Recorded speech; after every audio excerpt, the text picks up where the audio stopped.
कई बार कलीसियाओं में न्याय और दंड के बारे में होने वाले प्रचारों को सुन कई सारे भाई और बहन ठंडे पड़ चुके हैं। यहाँ तक कि कई सारे पादरी और प्राचीन गण भी जो दूसरों को शिक्षा देने वाले हैं, वे भी हताश और निराश होकर सिर्फ ऊपरी विश्वास के अनुभव में ही जी पा रहे हैं। कईयों के अंदर भय और घबराहट इस कदर है कि जैसे वे मानो पुत्र की नहीं बल्कि एक गुलामी का जीवन जी रहे हैं। सिद्धांतों और नियमों के बोझ उनके कमर पर लाद दिया गया है, जिनको खींचते खींचते वे थक चुके हैं। और अगर आपने किसी कारणवश कोई गुनाह कर दिया है और आपको लगता है कि अब आप परमेश्वर के करीब नहीं जा सकते हैं और वह आपसे प्रेम नहीं करता है, तो ये वीडियो आपके लिए है।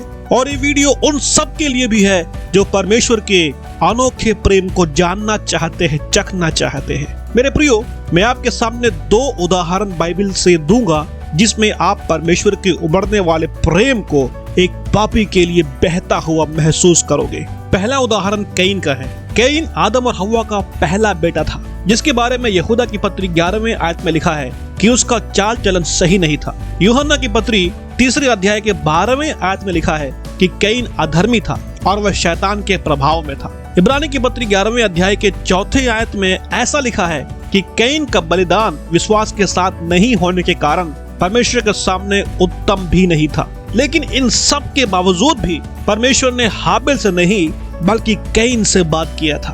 प्रभु यीशु ने कहा था कि बीमारों को वैद्य की जरूरत होती है। कैन यहाँ पर पाप की बीमारी से जकड़ा हुआ था। क्रोध और उदासी ने उसे अपनी आगोश में पूरी तरह जकड़ लिया था। लेकिन फिर भी परमेश्वर हाबिल के पास नहीं बल्कि कैन के पास अपने आप को प्रकट करता है। इस मुलाकात में प्रभु का दिल ही तो सामने आ रहा है। एक पिता के समान प्रभु अपने बेटे का हाल चाल पूछता है कि कैन, तुम क्यों उदास हो, तुम क्यों क्रोधित हो। प्रभु उसको सफाई देता है कि उसके बलिदान को क्यों स्वीकार नहीं किया गया, और सिर्फ उसकी गलती ही को नहीं बल्कि उपाय भी दिया जाता है।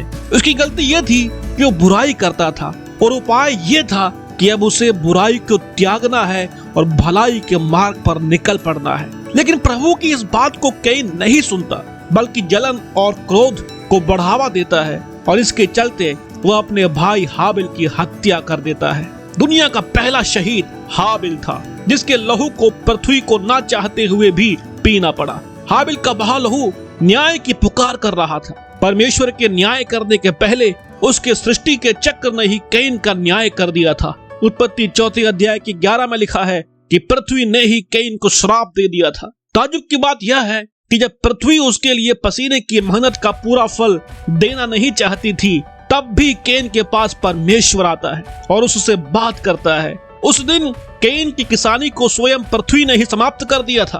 कैन को एहसास हो चला था कि पृथ्वी के साथ साथ अब लोग भी उसे कोसेंगे और मार देंगे। यह एक प्रकार की बदले की भावना है जो स्वतः ही आदम के पाप के पश्चात सृष्टि में छप सा गया था। परमेश्वर के निर्णय करने के पहले ही इंसान प्रतिकारात्मक न्याय करने को उत्सुक हो चुका था।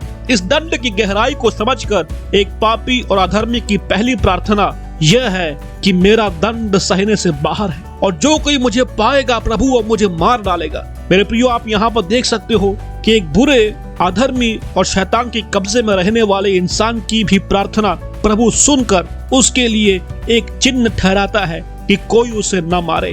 भले ही कैन ने एक धर्मी का लहू बहाया हो, लेकिन परमेश्वर किसी भी अधर्मी के लहू को बहने देना नहीं चाहता है। मेरे प्रियो, आपके पाप कैन के उतने तो नहीं होंगे, और अगर है भी तो मुझे यही कहना है कि कब तक आप उससे भागोगे। आपका शरण स्थान वही है, वही आपके पापों को क्षमा करने वाला है। उससे दूर जाने के बजाय उसके करीब आ जाइए, क्योंकि वह नहीं चाहता कि पाप या शैतान या फिर स्वयं उसकी सृष्टि का चक्र आपको नाश करे। वो आपसे बेपनाह प्यार करता है, उसका प्रेम अनोखा है। शायद आपके पाप ने आपको सुखाकर कंगाल बना दिया होगा, एक कंकाल के जैसे कर दिया होगा, लेकिन उसका न्याय आपके प्रतिकार के लिए नहीं बल्कि आपके पुनर्स्थापना के लिए है। दूसरा उदाहरण बाइबल की आखिरी पुस्तक प्रकाशित वाक्य से है। प्रभु यीशु आसिया के 7 कलीसियाओं को संदेश भेजता है, और इन संदेशों को जब हम व्याख्या करते हैं तो हमारे लिए सबसे बुरी और पापी कलीसिया लाउदीकिया की कलीसिया है। इस कलीसिया की स्थिति के प्रति 2 अलग अलग दृष्टिकोण इस पुस्तक में दिया गया है। पहली दृष्टिकोण स्वयं इस कलीसिया का अपने प्रति है, जिसमें वे पूर्ण है और उनमें कोई कमी नहीं है। उनकी नजर में वे संसार और परमेश्वर के लिए भी सेवा करते हैं। वे दोनों को खुश करने की कोशिश करते हैं। वे धनी है, उनके पास सब कुछ है। अगर आज की भाषा में कहा जाए तो वे ओपन एयर मीटिंग करते हैं, समाज सेवा करते हैं, गांवों में टीम वर्क भी है, चर्च की बिल्डिंग बहुत बड़ी है, हर संडे को चर्च की पार्किंग की जगह पर BMW और बेंज भरी रहती है, कोयर टीम जबरदस्त है। देखा जाए तो दुनिया देखकर बोलेगी, वाह कितनी आशीषित कलीसिया है, देखो प्रभु को बुलाने वालों की किस्मत कैसी है, उन्हें कोई भली वस्तु की घटी नहीं है। और यही मुद्दा अब इन कलीसियाओं के लिए सुसमाचार का मुद्दा बन जाता है। आओ हमारे संग और आशीष पाओ, आओ हमारे संग और धनी बन जाओ। मेरे प्रियो, ये उनका दृष्टिकोण है, लेकिन बाइबल एक दूसरे दृष्टिकोण को हमारे सामने रखता है, और वो दृष्टिकोण किसी और का नहीं बल्कि स्वयं प्रभु यीशु मसीह का है। और प्रभु कहते हैं कि वे न तो ठंडे हैं और ना ही गर्म है, वे अभागे हैं, वे तुच्छ है, वे कंगाल है, वे अंधे हैं और नंगे हैं। इस कलीसिया की परेशानी शायद प्रायोगिकता में कुछ भी नहीं है, देखने में सब कुछ तो है, विश्वास है, चमत्कार है, भीड़ है, पैसा है, नाम और शोहरत है, लेकिन जो नहीं है वो है रिश्ता। प्रभु के साथ रिश्ता ही तो नहीं है। प्रकाशित वाक्य 3 अध्याय के 20वें आयत में लिखा है कि प्रभु इनके साथ घनिष्ठ संबंध में नहीं था, क्योंकि इन लोगों ने अपने आप को इस प्रकार से ट्यून कर लिया था कि वे प्रभु को ध्यान नहीं दे पा रहे थे। इस आयत का मतलब यह नहीं है कि प्रभु उनके हृदय में नहीं है या इन लोगों ने प्रभु को बाहर निकाल दिया है, बल्कि ये इस आयत का मतलब यह है कि प्रभु उनके साथ एक घनिष्ठ रिश्ता चाहता था। और यही कारण है कि प्रभु इस कलीसिया के द्वार पर खड़ा होकर के खटखटाता है, ताकि जो उसकी आवाज सुने और खोले, यीशु उसके साथ भोजन करेगा और वह यीशु के साथ भोजन करेगा। यह बात परमेश्वर के साथ में फेलोशिप के प्रति है। यह बात रिश्ते की गहनता को दिखाता है। मेरे प्रियो, ये प्रेम की सौगात है जो यीशु देना चाहता था इस कलीसिया को। और अपने जिंदगी के व्यस्त बातों के मध्य में ये कलीसिया प्रभु के रिश्ते से दूर हो चुकी थी। ध्यान दीजिए कि वे अभागे हैं, नंगे हैं, स्वार्थी है, कंगाल है, अंधे है और प्रभु के साथ संगति के बाहर है। फिर भी बाकी 6 कलीसियाओं के साथ 7वीं कलीसिया के दर्जे में प्रभु के सामने खड़ी हुई है। इतनी बुरी और अभागी होने के बाद में भी यह कलीसिया प्रकाश देने वाले एक दीवट के रूप में बाकी 6 दीवट के साथ यूहन्ना के दर्शन में दिखाई पड़ती है, जिसके मध्य में यीशु अपनी शोभा से भरकर टहल रहा होता है। मेरे प्रियो, अगर न्याय का राजदंड मेरे या आपके हाथ में होता तो हम कब की इस कलीसिया के दीवट को बुझाकर किसी खंडहर में उसको फेंक देते। पता नहीं प्रभु कितने साल से खड़ा होकर लगातार खटखटा रहा था। अगर हम में से कोई होता जो दरवाजे पर खटखटाए और घर वाले हमारे सामने अपना घर का दरवाजा बंद रखे, तो हम अपनी कितनी बड़ी बेइज्जती महसूस करेंगे। लेकिन प्रभु बेइज्जत होकर भी लगातार खड़ा रहा और खटखटाता रहा। अगर हम में से कोई ऐसा करता रहे तो बाहर वाले हमें पागल या बेवकूफ कहेंगे। हाँ मेरे प्रियो, प्रभु हमारे लिए पागल ही तो है।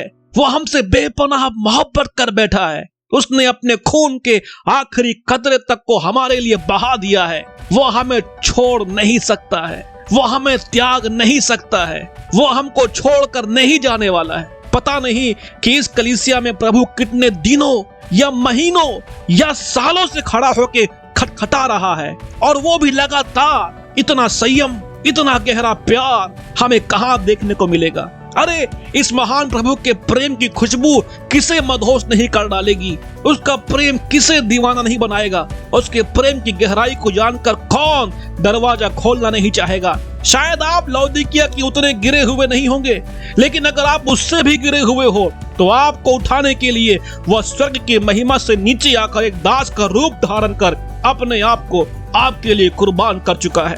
अरे जो आपके लिए अपने जान को दे सकता है, वो आपके लिए कुछ भी कर सकता है। खोल दीजिए अपने दिल के दरवाजे को, बुला लीजिए अपने उद्धारकर्ता को अपने पास, लिपट जाइए उस प्रेमी से जो अपमानित होकर भी आपकी राह ताकता है। वह आपके धन को नहीं, आपके दिल और प्यार को चाहता है। कैसा अनोखा प्यार है, कितना गहरा प्यार है। आइए इस प्यार की गहराई में खो जाए। प्रभु आपको आशीष करे। वो आपको बुला रहा है, वो आपके दरवाजे पर खड़ा होकर दस्तक मार रहा है। खोलिए और अपने प्रेमी से बात करिए। खुदा आपको आशीष करे। मिलते हैं अगले वीडियो में, तब तक के लिए सलाम। प्रभु आपको आशीष करे।